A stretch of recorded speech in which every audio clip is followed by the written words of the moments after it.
Geda gedi geda oh.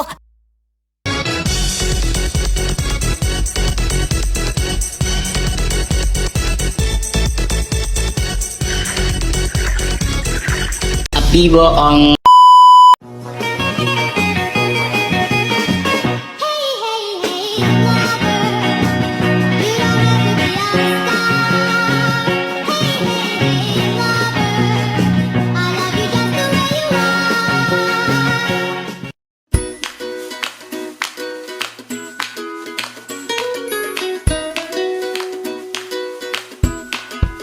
Asahan ya, terima kasih sudah datang ke desa kita ini.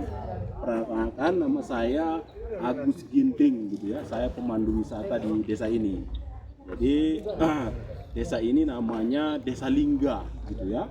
Jadi Desa Lingga ini pendirinya adalah Marga Sinulingga. Nah, makanya namanya Desa Lingga. Jadi Sinulingga itu adalah salah satu marga yang ada di Karo, bagian dari marga Karo-Karo. Jadi marga di Karo ini kan ada 5 gitu ya. Ada Karo-Karo, ada Ginting, Sembiring, Pranginangin dan Tarigan gitu ya. Jadi masing-masing marga ini juga punya sub-sub marga gitu ya. Nah, seperti saya tadi saya sebutkan, saya berasal dari marga Ginting. Ginting itu juga bermacam-macam, ada Ginting juga, Manis gitu ya. Kemudian seperti Karo-Karo juga begitu gitu ya. Ada Sinulingga, ada Surbakti gitu ya. Kamu kan bersubakti ya. Nah, Surbakti, terus Sinukaban ya. Nah, kemudian marga-marga yang lain juga punya sub-sub marganya gitu ya. Tetapi kalau untuk identitas orang Karo itu hanya menyebutkan marga induknya saja, tapi ada juga yang menyebutkan sub marganya gitu ya. Seperti saya Ginting. Tapi kalau Karo-Karo bisa juga Surbakti seperti ibu guru ini gitu ya. Jadi zaman dahulu Desa Lingga ini adalah sebuah kerajaan gitu ya. Nanti kita akan lihat rumah adatnya di sana. Nah, jadi nama raja untuk orang Karo itu namanya Sibayang gitu ya. Nah, jadi ini sedikit untuk pembukanya. Nanti akan kita lihat berbagai macam bangunan tradisional yang ada di desa ini. Nah, jadi ini adalah gapura masuk desa ini ya. Jadi sebelumnya zaman dahulu desa itu berada di belakang gapura ini semuanya gitu ya, dan semua orang tinggal di rumah adat. Nanti akan kita lihat rumah adatnya ya. Baik, mungkin itu saja. Mungkin kita bisa langsung jalan-jalan ke rumah adatnya. Mari silakan. Jadi ini adalah salah satu bangunan tradisional di desa ini ya. Nama bangunan ini adalah Griten. Jadi Griten ini sebenarnya tempatnya ini adalah tempat tengkorak sebenarnya, tengkorak leluhur. Jadi ini namanya Griten Tarigan. Jadi leluhur Tarigan itu zaman dahulu dia salah satu orang penting di desa ini gitu ya. Mereka adalah kelompok orang penting yang ada di desa ini. Jadi ketika mereka sudah meninggal dan dimakamkan gitu ya. Jadi setelah sekian tahun maka ada acara untuk menggali kembali makam tadi gitu ya. Jadi makam itu digali, kemudian tulang belulangnya gitu ya. Dulu di dalam Karo adat Karo itu ngampaikan tulang-tulang namanya gitu ya. Jadi artinya kita memuliakan kembali orang yang sudah meninggal tadi gitu ya. Terkhusus itu keluarga kita gitu. Nah, jadi dilakukan penggalian, ada acara adat ya yang dilakukan, seluruh keluarga diundang ya, baik di desa ini maupun di desa lain gitu yang masih ada pertalian darah. Setelah itu dilakukanlah penggalian itu gitu ya. Dan dalam ritual melakukan penggalian itu pun ada aturannya gitu ya. Ada namanya Kalimbubu gitu. Kalimbubu dulu yang Kalimbubu ini adalah keluarga dari pihak istri gitu ya. Nah, jadi Kalimbubu itu yang menggali pertama, setelah itu baru keluarganya gitu ya. Keluarga yang bersangkutan, dan setelah itu baru anak perempuannya, keluarga anak perempuannya gitu ya. Itulah yang melakukan penggalian secara tuntas. Nah, kemudian tulang belulang itu dibersihkan gitu ya. Buat lagi petinya yang bagus ya. Nah, kemudian akan dibawa ke Griten ini gitu ya. Nah, di griddle ini nanti di dalam ini ada lotengnya. Ya. Disitulah diletakkan tulang belulang leluhur tadi. Ya, jadi ini masih ada tulang belulangnya di dalam. Ya. Nah, jadi ini dibuat semacam teras di sini, ya, dibuat juga indah supaya nanti ketika ada keluarga yang ingin berziarah, ingin melakukan ritual, gitu ya, itu bisa sama-sama duduk bersama di sini. Artinya, walaupun leluhur kita tadi sudah tidak ada lagi, dengan harapan kita bisa berkumpul di sini dan dia di atas, kita masih bersama berkumpul, gitu lah. Ya, nah jadi itulah griddle ini, itu fungsinya. Jadi ini adalah tempat tulang belulang leluhur. Ya, oke. Sekarang kita akan melihat bangunan yang lainnya. Mari, silakan. Oke, jadi bangunan yang cukup penting juga di desa ini adalah bangunan ini. Ya, ini namanya adalah jambur, gitu ya. Dan ini sudah direnovasi zaman dahulu menggunakan ijuk juga, gitu ya. Tetapi ini sudah pembaruan. Dan ini sangat penting bagi masyarakat di desa ini. Nah, jadi ini seperti balai desa, gitu ya. Jadi kalau ada upacara pernikahan, begitu ya, maka akan dilaksanakan di jambur ini, gitu ya. Begitu juga dengan upacara kematian, gitu ya. Jadi kalau upacara kematian di adat Karo ini juga ada. Nah, dan uniknya bagi orang Karo, ya, ketika orang Karo itu berbahagia, mereka akan menari, gitu ya. Nah, begitu juga kalau sedih pun menari juga, ya. Tetapi dengan koreografi tarian yang berbeda, gitu ya. Jadi ada tarian untuk sukacita, gitu ya. Tapi ada tarian untuk duka cita juga. Nah, jadi untuk mengekspresikan kebahagiaan, orang Karo akan menari, gitu ya. Nah, untuk mengekspresikan rasa sukacita, duka cita juga menari, gitu ya. Jadi gerakan itu benar-benar nanti akan menunjukkan bagaimana seorang itu merasa kehilangan, gitu ya. Jadi ternyata dengan menari itu juga kita bisa mengekspresikan rasa sedih kita. Nah, itulah yang dilakukan di desa ini, gitu ya. Begitu juga nanti kalau ada upacara-upacara yang lain, ya. Kalau dalam Karo itu juga ada yang istilah musyawarah, gitu ya. Contohnya kalau ingin melaksanakan suatu kegiatan, kita melaksanakan musyawarah, ya. Dan musyawarah itu namanya runggu, gitu ya. Nah, jadi runggu. Jadi di sana akan di runggu itu akan diselesaikan berbagai masalah, gitu ya. Kalau ada masalah yang sangat penting di runggu itu akan dicari jalan keluar yang terbaik, ya, sehingga diharapkan suatu masalah itu bisa diselesaikan tanpa konflik, gitu ya. Karena pada dasarnya orang Karo itu sangat menghindari konflik, apalagi konflik yang berdarah, gitu ya.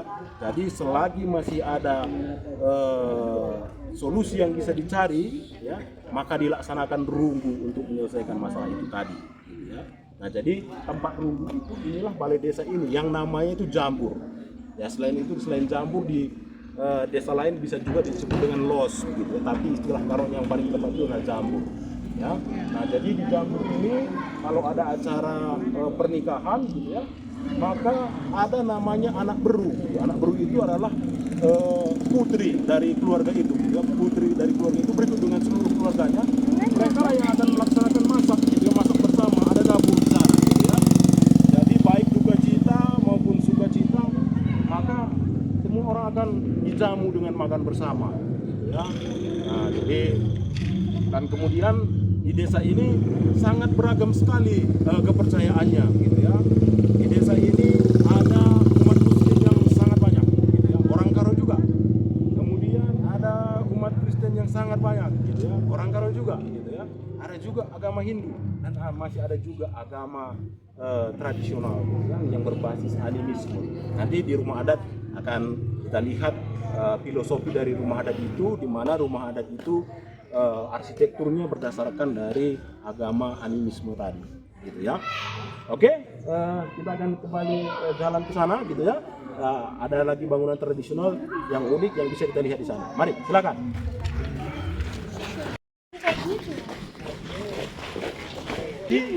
Nama bangunan ini adalah Sapo Ganjang, gitu ya. Sapo Ganjang. Jadi sapo itu semacam gubuk begitu, ganjang itu tinggi, jadi gubuk yang tinggi begitu ya. Nah, jadi zaman dahulu ini strukturnya hampir sama dengan geritan yang kita lihat tadi, tempat tulang belulang leluhur tadi begitu ya. Tetapi bangunan ini bukan untuk tulang belulang gitu ya, tapi zaman dahulu ini adalah tempat anak muda di desa ini berkumpul dan tidur begitu ya. Nah, jadi seluruh anak muda atau pemuda di desa ini ya, anak muda tentunya laki-laki gitu ya, mereka tidur dan tinggal di sini ya, seluruh pemuda di kampung ini gitu ya.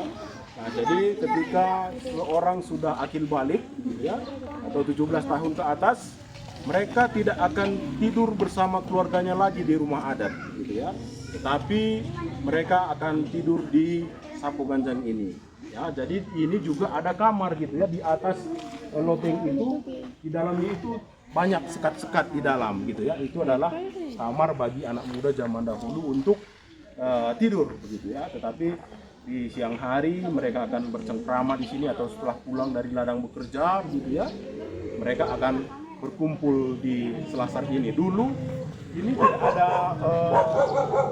ada dinding ini gitu ya, tidak ada dinding ini, jadi seperti teras yang di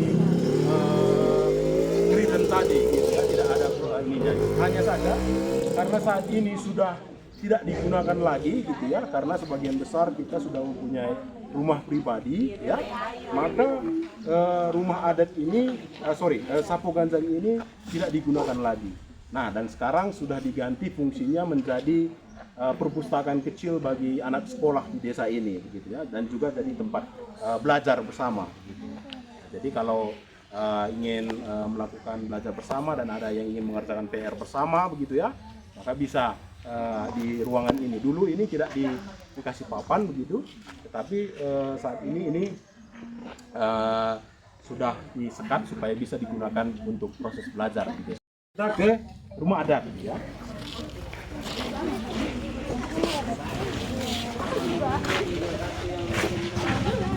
Yang cukup penting di desa ini zaman dahulu ini adalah lesung gitu ya. Jadi zaman dahulu kan tidak ada mesin penggilingan padi gitu ya. Jadi setiap hari nanti para gadis atau ibu rumah tangga gitu ya, mereka akan datang ke lokasi ini untuk menumbuk padi begitu ya. Nah, jadi 2 kali sehari anak perempuan beserta dengan ibunya ya akan datang ke lokasi ini untuk menumbuk padi untuk dimasak di rumah gitu ya. Jadi lesung ini juga sangat penting ya, karena untuk makan sehari-hari selalu berkaitan dengan lesung ini ya. Jadi pagi-pagi mungkin ibu dan anak datang membawa 2-3 kg padi gitu ya untuk ditumbuk gitu ya. Dan setelah itu ya mungkin bisa dikasih jalan dulu ya. Ya. Kemudian setelah itu dibersihkan untuk mendapatkan berasnya gitu ya, untuk memisahkan kulit dengan berasnya. Nah, kemudian setelah itu akan dimasak di rumah ya. Nanti sore juga dilakukan proses yang sama lagi gitu ya. Nah, jadi mungkin bisa dibayangkan gitu ya, dulu ada sebenarnya lalunya gitu, alu itu ya, kayu besar ya, kemudian padi dimasukkan ke lubang dari lesung ini, kemudian ditumbuk gitu ya.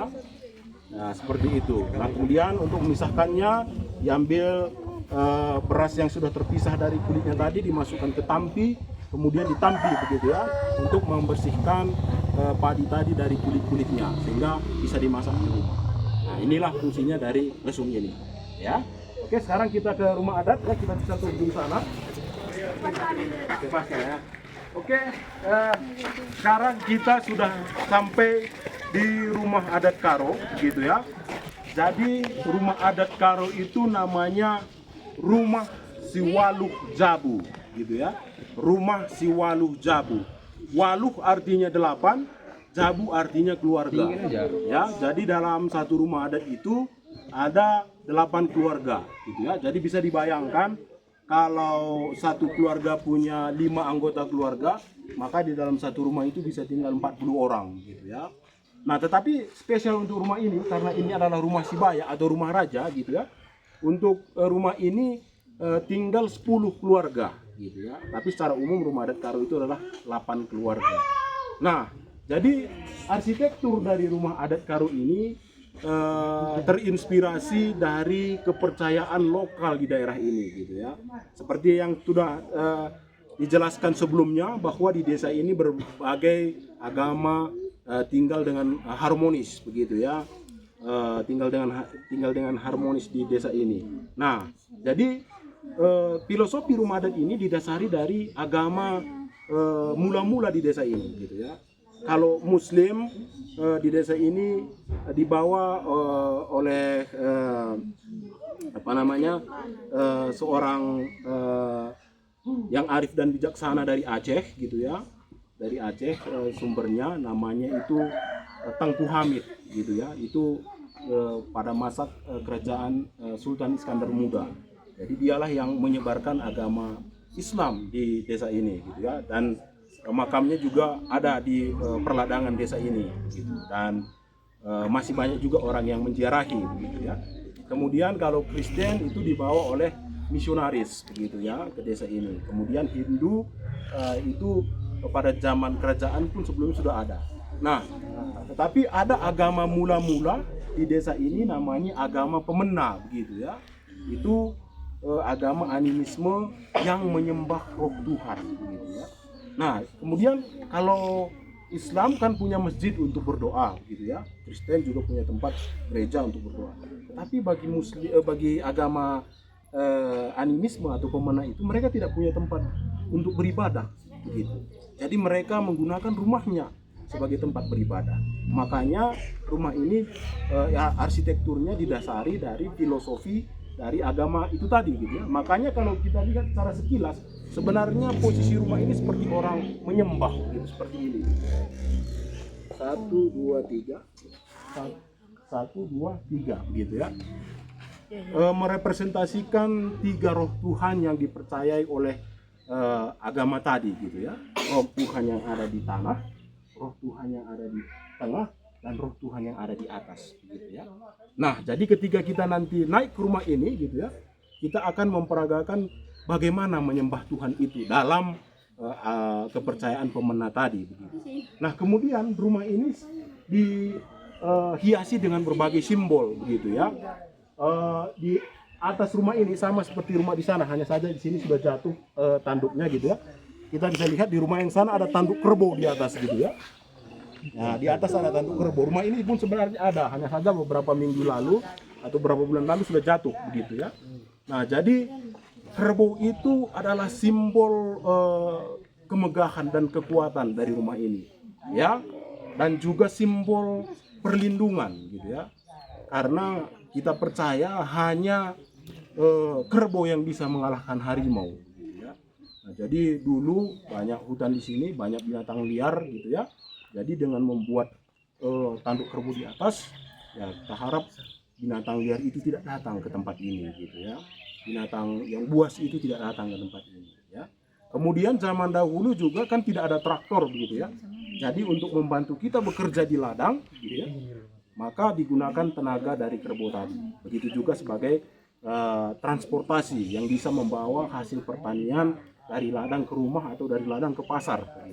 Nah, kemudian kerbau itu juga adalah hewan yang sangat mahal begitu. Jadi artinya kalau keluarga yang mempunyai ternak kerbau itu tandanya mereka itu keluarga yang kaya, keluarga yang makmur. Nah, kemudian ornamen di atas itu disebut ayo-ayo gitu ya. Nah, jadi itu juga lambang dari keindahan rumah ini. Ayo itu wajah begitu ya. Nah, jadi kalau gadis-gadis itu di make upin begitu ya, maka mereka akan menjadi lebih cantik begitu ya. Nah, jadi begitu juga dengan ayo ini gitu, jadi wajah ini dikasih ornamen-ornamen ya untuk memberikan keindahan bagi rumah ini gitu ya. Nah, kemudian atapnya sendiri itu berasal dari ijuk begitu ya. Ijuk itu adalah serat yang dihasilkan dari pohon aren Ya, semuanya saya yakin sudah kenal pohon aren ya. Kalau tidak kenal, di belakang itu ada satu pohon aren yang besar ya. Ya, itu adalah sumber dari serat untuk atap ini atau ijuk ini gitu ya. Nah, kemudian bagi kita mungkin kalian juga sudah tahu bahwa pohon aren, pohon kelapa itu adalah seperti pohon kehidupan, banyak fungsinya begitu ya. Begitu juga dengan pohon aren itu gitu ya. Selain bisa menghasilkan serat begitu yang bisa kita manfaatkan untuk atap, bisa juga untuk bisa juga untuk tali ya. Pohon aren itu juga menghasilkan air yang kaya akan kandungan gula gitu ya. Jadi kita bisa membuat gula aren dari pohon itu gitu ya, dari air yang dihasilkan. Dan di sini juga dijadikan minuman beralkohol gitu ya, namanya tuak ya. Jadi mungkin kenal ya, tuak itu yang kandungan alkoholnya mungkin sekitar 10-15% gitu ya. Tetapi bagi kalian saya sarankan supaya tidak mengkonsumsi alkohol, kan begitu Pak ya. Ya, karena kalau dalam kondisi yang banyak itu bisa berpengaruh terhadap kesadaran kita dan kesehatan kita gitu ya. Nah, kemudian di dinding ini juga dihiasi berbagai simbol begitu ya. Kalian bisa lihat simbol warna merah ya, di merah dan putih di sana. Itu adalah simbol dari cicak gitu ya. Dalam bahasa Karonya namanya red begitu. Ya, jadi red ini adalah simbol dari keberuntungan begitu ya. Nah, kemudian ketika dikombinasikan dinding ini tidak menggunakan paku ya, tidak menggunakan paku. Jadi bisa juga diartikan dengan arti yang lain, itu juga adalah simbol persatuan begitu ya. Nah, kemudian simbol yang di bawah ini ya, ini namanya embun sikawitan begitu ya. Embun yang saling kait mengait ya. Dan kalau kita artikan secara langsung ya, tanpa makna filosofisnya begitu, ini adalah simbol untuk kesuburan dan kemakmuran ya, simbol dari tanaman-tanaman begitu ya. Kenapa? Karena tanah Karo ini berada di antara dua gunung yang aktif begitu ya, Sibayak dan Sinabung begitu. Nah, jadi kita ketahui bahwa dua gunung ini adalah gunung berapi dan ada aktivitas vulkanis di sana begitu ya. Dan mungkin adik-adik dan bapak ibu guru pernah membaca beberapa tahun yang lalu bahwa gunung Sinabung ini meletus begitu ya. Nah, dan memberikan abunya ke lahan ini begitu ya, ke tanah ini, sehingga membuat tanah ini menjadi sangat subur sekali. Nah, jadi tanah Karo ini terkenal dengan produk pertaniannya gitu ya. Tanah Karo menjadi produsen untuk sayur, buah, dan bunga begitu ya. Makanya setiap bulan Juli, di awal bulan Juli ada namanya Festival Bunga dan Buah. Ya, itu salah satu festival penting di Kabupaten Karo ini yang dilaksanakan di Brastagi ya. Jadi semua kecamatan dan daerah akan menunjukkan hasil bumi dari daerahnya masing-masing gitu ya. Dengan cara menghiasi mobil dari kecamatannya dengan buah-buahan gitu ya. Jadi seperti karnaval buah, bunga, dan juga sayur-sayuran gitu ya. Nah, sekarang ini Tanah Karo ini terkenal dengan kalau untuk sayur itu kol, wortel begitu ya. Makanya kalau lewat Brastagi tadi mungkin lihat ada tugu kol begitu ya. Karena Tanah Karo ini menjadi supplier utama sayur kol gitu ya. Dan sebagian produknya itu juga diekspor ke Malaysia atau Singapura yang bertetangga dengan negara kita. Begitu juga dengan wortel begitu ya. Kualitas wortelnya itu sangat bagus sekali. Itu kalau untuk buah-buahan. Kalau untuk sayur-sayuran gitu ya. Untuk buah-buahan yang terkenal itu jeruk begitu ya. Nah, jeruk Brastagi katanya begitu, itu orang semua tahu begitu ya. Nah, di Brastagi juga ada tubuhnya. Kemudian bunga gitu ya, bunga krisan itu gitu ya. Itu produsen utamanya itu ada di Tanah Karo ini. Di seputaran Brastagi itu bisa ditemukan berbagai jenis bunga. Gitu. Nah, jadi untuk menyampaikan rasa syukur kepada Tuhan Yang Maha Kuasa atas tanah yang subur dan kita bisa hidup dari sana begitu ya, maka dibuatlah simbol embun sikawitan ini untuk mengucapkan syukur kepada Tuhan Yang Maha Kuasa begitu ya. Nah, kemudian yang seperti saya sampaikan tadi, agama Pemena itu tidak punya tempat beribadah pada Tuhannya dan mereka menggunakan rumahnya begitu ya. Nah, jadi kalian bisa lihat ketika kita naik ke rumah ini, kita menggunakan tangga ini, begitu ya. Kita menggunakan tangga ini, dan kalian bisa lihat posisi tangganya itu kan tidak sejajar gitu ya. Tangga yang ini lebih tinggi daripada tangga yang sebelahnya begitu. Nah ini disengaja begitu ya. Nah karena ada maknanya. Nah, apa maknanya? Jadi ketika kita ke rumah gitu ya, kita memanjat tangga ini, maka kita akan memegang tangga yang bambu yang paling tinggi terlebih dahulu. Ya. Itu tandanya kita sedang memberikan rasa hormat kita atau berdoa kepada Tuhan yang di atas. Gitu ya.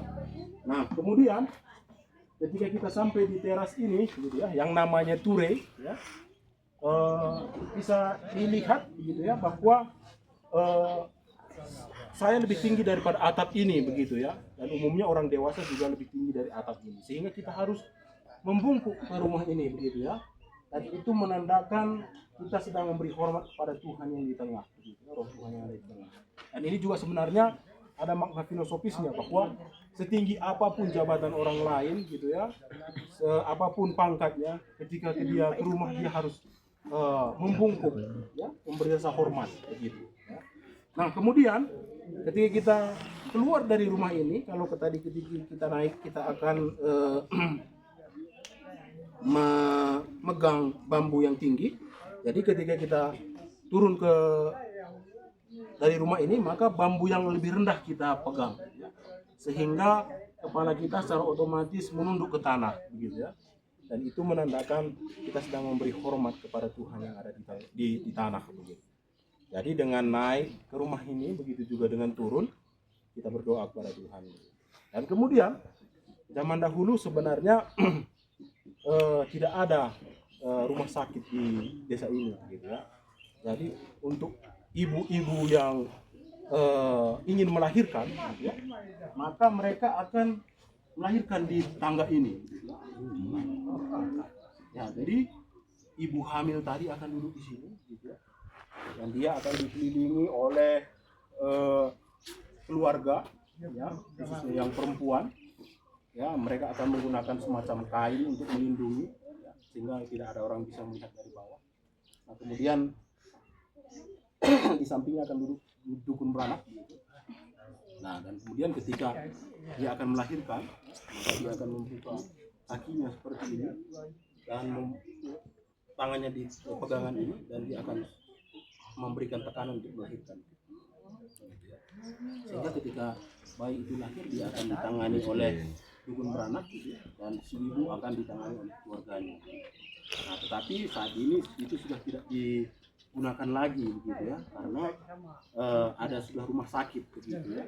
Dan ketika proses melahirkan itu terjadi di area terbuka, maka akan mudah terkontaminasi oleh penyakit, begitu ya, kuman penyakit. Itu sebabnya zaman dahulu tingkat kematian bayi dan ibu di desa ini sangat tinggi. Nah jadi sekarang itu sudah tidak dilakukan lagi, ya, dan lebih baik ke rumah sakit untuk lebih sehat, gitu ya. Nah jadi saya coba lihat tadi, sepertinya kalau kita ke atas di teras ini agak goyang bambunya, maka kita akan ke rumah yang sana saja, gitu ya. Jadi kita boleh ke sana, ya. Ya hati-hati ya, harus kepalanya ya.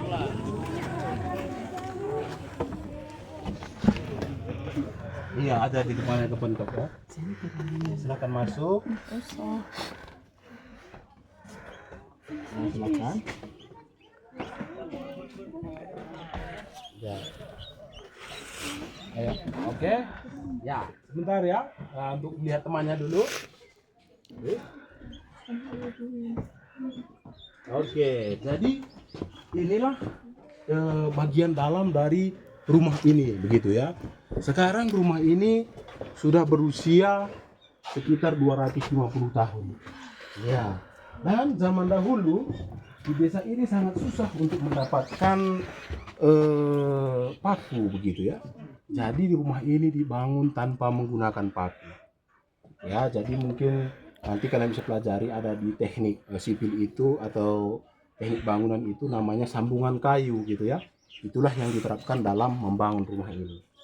Nah, jadi Ini adalah eh, tempat menyimpan peralatan, ya, namanya para, gitu ya, peralatan masak. Tetapi fungsinya selain itu juga bisa untuk sebagai pengering, begitu ya. Di bawah orang akan memasak nasi atau lauk atau apapun menggunakan kayu bakar. Jadi ketika kita ada padi atau jagung kita letakkan di sini, maka jagung itu akan menjadi lebih kering, gitu ya. Nah, kemudian membakar kayu bakar juga sebenarnya penting untuk membuat rumah ini bertahan dalam waktu yang lama. Nah, kenapa? Karena akan mengeluarkan asap, gitu ya. Mungkin kalian sudah belajar tentang pengasapan alami atau pengawetan alami di sekolah, gitu ya. Salah satu adalah dengan pengasapan, gitu ya. Ada juga dengan penggaraman, ya.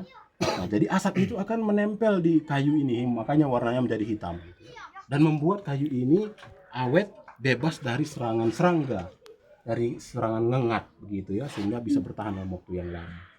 Nah, kemudian seperti yang tadi sudah saya sampaikan, ya, bahwa kalau untuk anak muda mereka punya tempat khusus untuk tidur, begitu ya, di sapu ganjang tadi. Kalau mereka sudah akil balik di gedung yang bangunan yang satu yang kita lihat tadi, ya.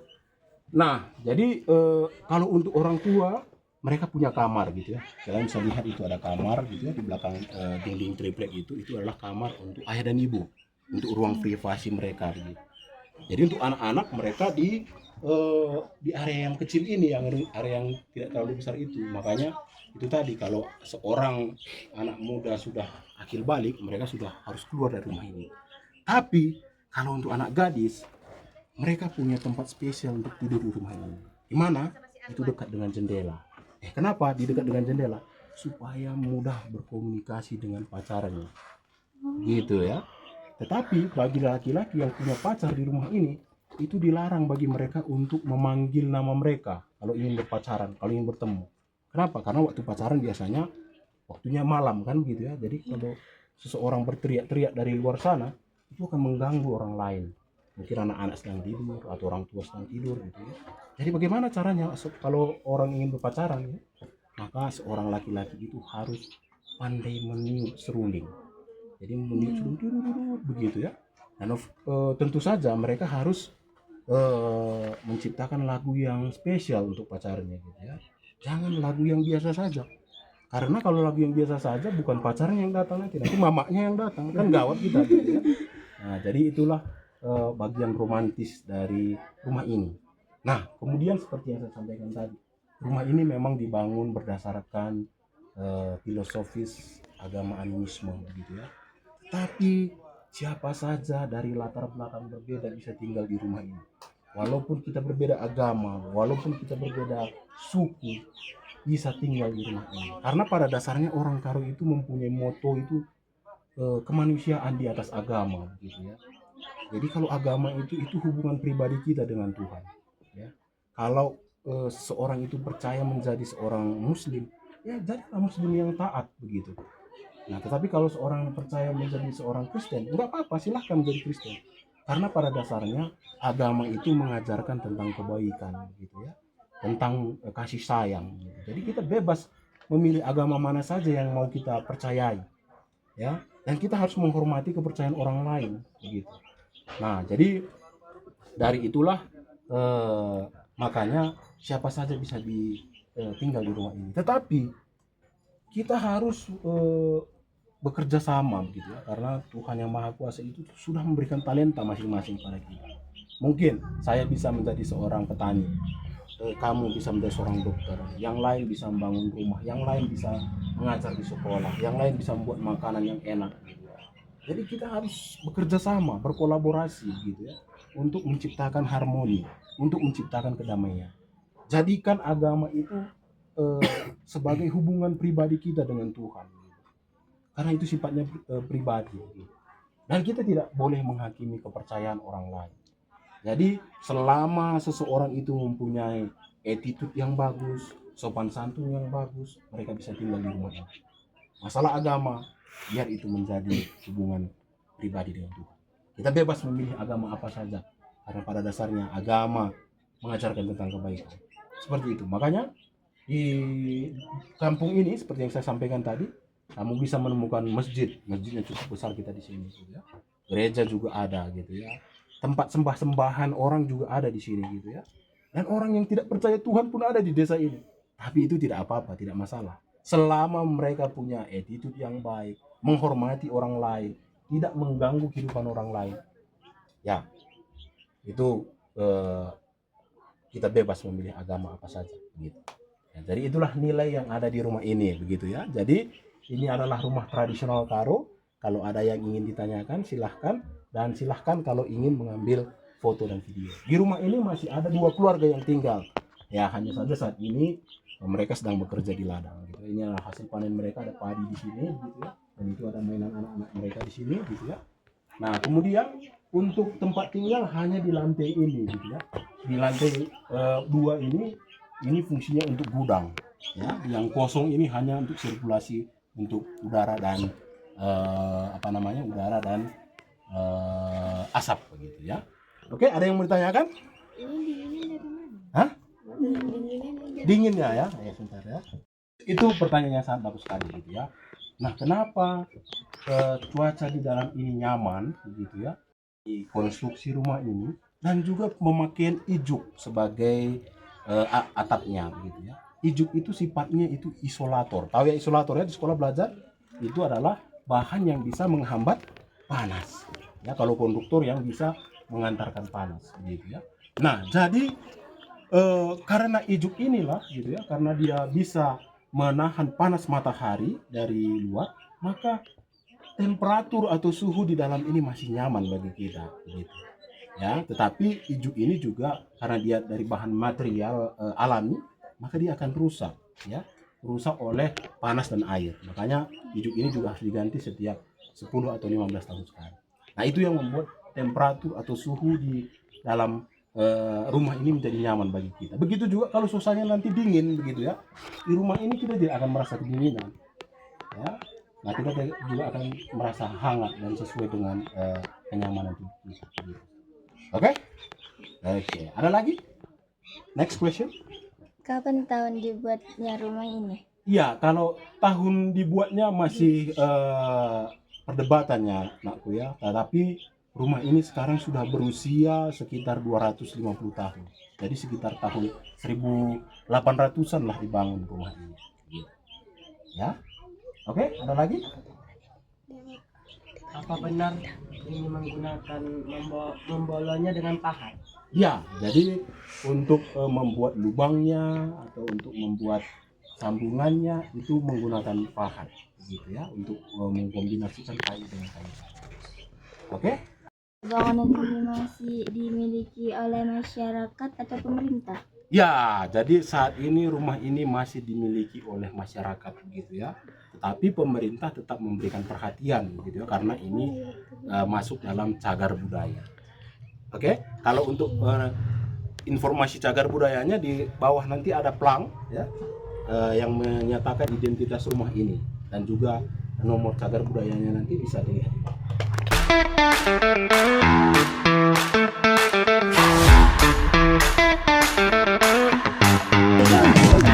Welcome guys. Zaman dahulu sangat sulit menemukan.